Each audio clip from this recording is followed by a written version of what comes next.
Agora, então, a gente vai falar sobre o diencéfalo. O diencéfalo, ele vai ser encontrado, então, na parte média do cérebro. Então, em torno, assim, do cérebro, na parte mais periférica, você vai ter o telencéfalo. E mais, assim, na parte interna ali, mais pro meio, você vai ter o seu diencéfalo. Ele vai ser responsável por informações aferentes e eferentes serem recebidas ali. Então, você vai ter conexão com o resto do sistema nervoso.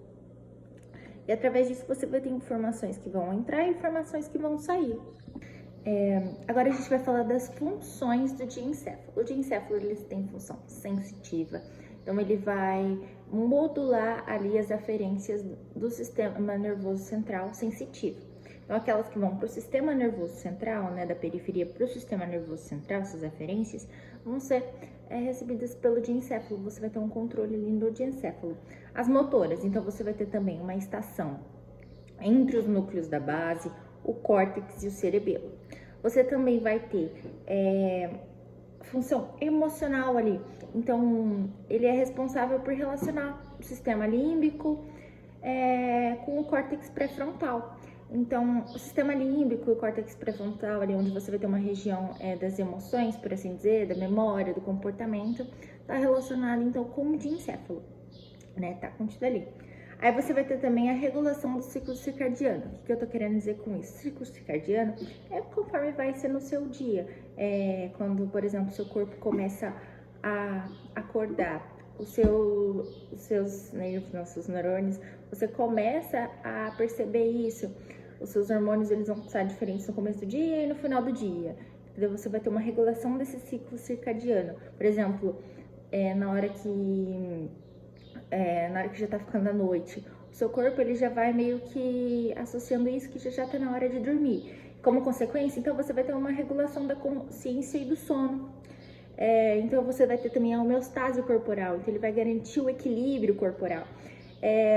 Então você pode perceber que ele vai fazer a integração e a modulação de várias funções do sistema nervoso central. Pode perceber que a estrutura do diencéfalo ela vai estar muito relacionada com o terceiro ventrículo.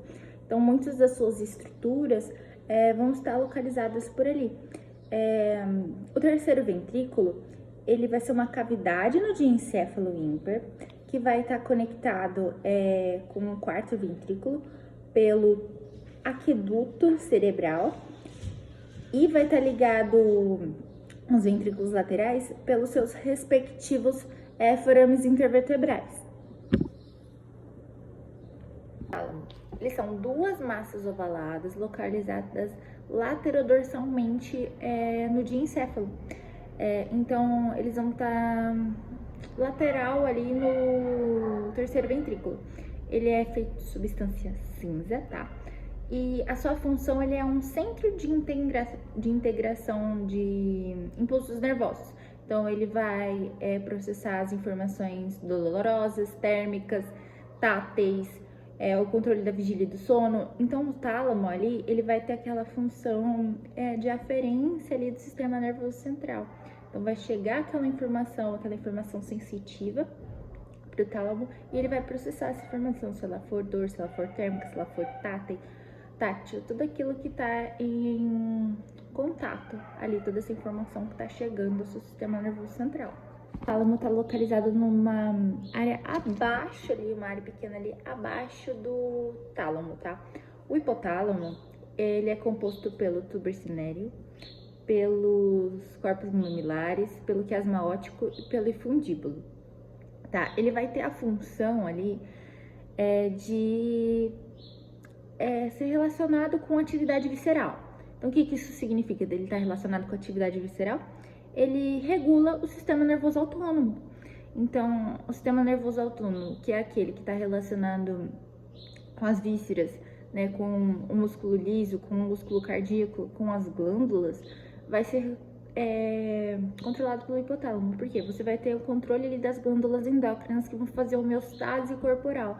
Então, aquele parasimpático, simpático, esse tipo de coisa que às vezes é regulado por um hormônio, acetilcolina, adrenalina, noradrenalina, o hipotálamo ele vai estar ali nessa regulação dessas glândulas endócrinas. Ele vai estar envolvido nessa homeostase relacionado ao sistema nervoso autônomo. De posterior do terceiro ventrículo vai ser formada pelo epitálamo. O epitálamo ele vai ter a função, né, da glândula pineal ali, que vai ser a mais evidente. E você pode observar que ele produz melatonina, que vai ser um hormônio ali que está muito relacionado ao sono e vigília, ao ciclo circadiano, entendeu? Então ele vai ter essa influência sazonal e circadiana. Então, em relação a tá entrando a noite, então meu corpo vai começar a relaxar para dormir, por exemplo. Então tá muito relacionado a isso o epitálamo. Já o subtálamo vai ser uma estrutura ali que faz a divisão entre o diencéfalo e o mesencéfalo. E ele vai ter uma função de regulação da motricidade ali, entre os núcleos da base e o córtex. Ele está relacionado com sua postura, com seu equilíbrio, com seu controle cognitivo. Então, às vezes, uma pessoa que fica bêbada, a primeira coisa a ser afetada, muitas vezes, pode ser o equilíbrio dela. Então, o cerebelo dela é afetado. Ele fica na fossa craniana ali, né? Você pode dizer que o cerebelo ele fica posterior ao tronco encefálico. E ele possui folhas, né, que são divididas por folhas de tecido nervosas, divididas por sulcos. E você vai ter as mais externas, né? As folhas mais externas que vão ser de massa cinzenta, né? De substância cinzenta. E a parte mais interna que vão ser de substância branca. A gente vai falar dos nervos cranianos. Os nervos cranianos, eles vão conduzir os impulsos do sistema nervoso central para o sistema nervoso periférico ou do sistema nervoso periférico para o sistema nervoso central. Então, você vai ter aferências e eferências ali. Você pode observar, né, que os nervos existem nervos motores, né, que são os nervos eferentes e os nervos sensitivos, que são os nervos aferentes. Você vai ter os nervos mistos ali, que pode ser um nervo que realiza essas duas funções, de aferência e de referência, tá? Um nervo craniano. Você vai ter 12 pares, os 12 pares, 10 eles saem ali do tronco encefálico, e eles são classificados ali de 1 a 12 de acordo com a sua posição crânio-caudal. Então, conforme vai descendo ali, você vai ter uma classificação deles. E eles vão ter a função ali de inervar vísceras, então seria do sistema nervoso autônomo. Eles vão ter a função de regular a função motor e sensitiva da face e também a função dos órgãos dos sentidos, tipo olfato, paladar, visão, audição. Os cranianos, eles vão ser nervos cranianos sensitivos e nervos cranianos motores. Então, você vai ter os de aferência e os de eferência. E vão ser classificados ali em somáticos gerais, somáticos especiais, viscerais gerais e viscerais especiais. O somático geral, ele vai ser responsável por conduzir o impulso de dor ali, da pressão, da temperatura, né, e da propriocepção. Então, é uma coisa bem mais geral ali mesmo. Já o somático especial vai ser só da visão e da audição. Já o visceral geral, ele vai ser da dor visceral. Então, da dor visceral de algum órgão ali que tá ligado a esse par de nervo, vai ser o visceral geral. Já as vísceras especiais, ali você vai ter, então, olfação, né? E degustação, né? Então, degustação. Então, você pode observar que quando você fala uma coisa especial, uma coisa mais específica. Quando você fala uma coisa geral, uma coisa bem mais generalizada. É um nervo que, às vezes, ele tem um alcance de impulso maior. Nos cranianos motores, você vai ter os nervos somáticos, os nervos viscerais gerais e os nervos viscerais especiais. O somático vai ser o controle do músculo estriado esquelético. O somático geral vai ser do músculo cardíaco, do músculo liso e das glândulas. Já o somático especial vai ser do músculos bronquiométricos. Então, seria da faringe, de alguns músculos da face, do pescoço, que eles garantem a sustentação ali dessas estruturas.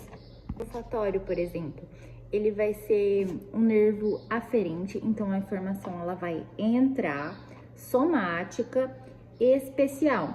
Então, o que que significa? Vai ser do olfato ali. Então, o cheiro, aquilo que você sente, né, a informação que ela entra ali pelas suas narinas, ela vai ser interpretada ali, né, ela vai ser recebida ali pelo nervo olfatório. Ele que vai receber essa informação. O nervo óptico também vai ser assim, vai ser uma aferência somática especial. Então, da sua visão, você vai conseguir, né, enxergar aquilo que você tá vendo através desse nervo. Ele que vai receber essa informação também. O terceiro nervo, que é o nervo oculomotor, ele vai estar responsável pela eferência. Então, vai ser um nervo craniano motor ali, vai estar responsável pela eferência somática e eferência visceral geral. Então, pelos músculos esqueléticos do olho, ele vai ser responsável e pelas vísceras que estão ali também. Pela resposta, né? Pelo aquilo que sai do sistema nervoso central e vai gerar uma resposta. O coclear também, ele vai ser uma eferência somática. Então, você vai ter uma resposta de um músculo estriado esquelético. O trigêmeo, agora, o nervo trigêmeo, ele vai estar relacionado com a aferência e a eferência. Então, ele pode ser um nervo misto, ele não é só motor ou só sensitivo. Ele realiza essas duas funções. Você vai ter uma aferência, né, somática geral, então vai ser uma coisa mais geral de dor, de pressão, de temperatura, de procepção. E a eferência visceral especial, então vai ser aquela sustentação do pescoço, a faringe, né, músculos da face. O docente já vai ser uma eferência somática de músculo estriado esquelético. Facial, você vai ter ali 3 funções diferentes. 2 de eferência e 1 de aferência. A de aferência vai ser visceral especial, ou seja, aquele de gustação e de olfação, vai ser responsável, então, ali naquele nervo facial, que você vai receber o gosto, né, daquele alimento quando você tá mastigando, né, quando ele encosta assim na sua língua. Dependendo se for azedo, se for uma coisa bem mais forte, você já sente logo de cara que essa informação já é ali processada, entendeu? Aí a sua referência, vamos dizer, é a careta. Aí, os de eferência ali, você vai ter a eferência visceral especial e a eferência visceral geral. Então, você vai ter os músculos bronquioméricos, né, da faringe, do pescoço e da face. Você vai ter também um músculo cardíaco, músculo liso, glândulas ali, né, a reação dessa parte aí também. Então, às vezes, muitas vezes, quando você come um alimento, se processa o gosto dele, como eu disse, um alimento forte, essa reação pode ser uma careta, tipo chupar um limão. O nervo vestibulococlear, você vai ter uma aferência somática especial, ou seja, você vai ter um órgão do sentido, né, que é a audição, ele vai receber essa informação. Então, tudo que você está ouvindo agora, por exemplo, você está me ouvindo falar, essa informação está chegando no seu sistema nervoso central. Essa aferência, essa entrada de informação é responsável pelo nervo vestíbulo coclear. Já o nervo glossofaríngeo, ele vai estar relacionado, então, com as eferências e as aferências. Então, a informação ela entra, ela sai, ela é sensitiva e ela é motora. Você vai ter uma aferência visceral geral, então você vai ter uma dor visceral, e em resposta a isso, você vai ter uma referência visceral geral. Então, o músculo cardíaco, o músculo liso, as glândulas ali, elas vão ter essa resposta. O nervo vago, ele já vai ser o maior nervo ali craniano, então, e ele tem uma função ali de controlar as respostas involuntárias do corpo. Então, ele vai estar muito relacionado a essas referências gerais e especiais. Então, ele vai controlar sua pressão arterial, seu batimento cardíaco. Então, tudo que é involuntário, ele está relacionado a esse nervo vago, mas relacionado às vísceras mesmo. O acessório, assim como o nervo vago, ele vai estar relacionado com a eferência. Você vai ter, então, uma eferência visceral geral e uma eferência visceral especial. Então, você vai ter respostas de músculos mais internos.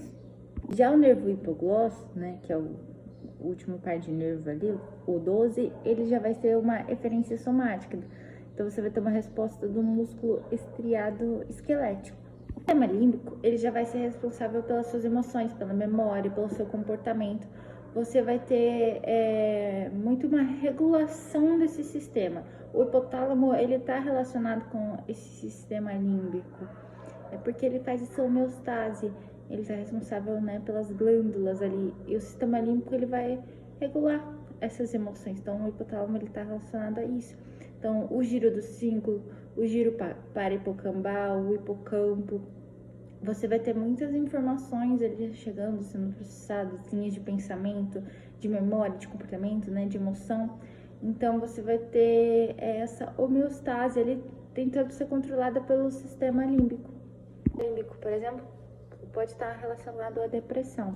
Então, às vezes, quando você tem um descontrole ali daquelas emoções, daquele comportamento, daquilo, pode ser muitas vezes que seus hormônios ali, eles não estão muito bem regulados devido as crises ali que você tá tendo, os problemas que você tá tendo. Então, remédios, muitas vezes, de ansiedade e de depressão, ele tá ali pra te ajudar a produzir algum hormônio, para te auxiliar a controlar essa homeostase, entendeu? A regular essas emoções, esse comportamento. O sistema nervoso autônomo é um sistema relacionado aos órgãos efetores, então vai ser mais eferência ali, você vai ter neurônios motores, você vai ter uma resposta a um estímulo ali que foi processado. Ele é autônomo, então, maioria involuntário. As suas diferenças entre as respostas motoras viscerais e as respostas motoras somáticas está relacionado, porque as respostas motoras viscerais, elas vão ter 2 neurônios diferentes, da somática que vai ter 1. Ela vai ser estimulada por mais hormônio, por acetilcolina, por adrenalina, por noradrenalina. É uma resposta involuntária. E essa resposta, ela é visceral, então é músculo cardíaco, é músculo liso, glândulas. Então, ela não vai estar muito relacionada ao músculo, ela não vai estar relacionada ao músculo estriado esquelético, como é uma resposta motora somática, por exemplo. Você vai ter, então, no sistema nervoso autônomo, o simpático e o parasimpático. O simpático ali, ele vai acelerar, então você vai ter reações ao estresse, entendeu? Tipo, quando alguém te assalta, seu coração dispara, entendeu? Já o parasimpático, ele vai inibir. Por exemplo, quando você começa o seu processo de digestão ali, você vai ficando mais lento, ele vai inibir as reações do seu corpo, que ele vai te trazer um estado de relaxamento, por assim dizer. No sistema nervoso autônomo, na parte simpática, você vai ter de T1 até L2, você vai ter, então, ali segmentos medulares que vão realizar essas eferências, tá? Então, vai ser a toracolombar, a parte toracolombar. Já no parasimpático, você vai ter nervos cranianos ali, então são os pares de nervos cranianos, principalmente o 3, o 7, o 9 e o 10. E os segmentos sacrais, de S2 até S4. Então, vai ser uma resposta crânio-sacral.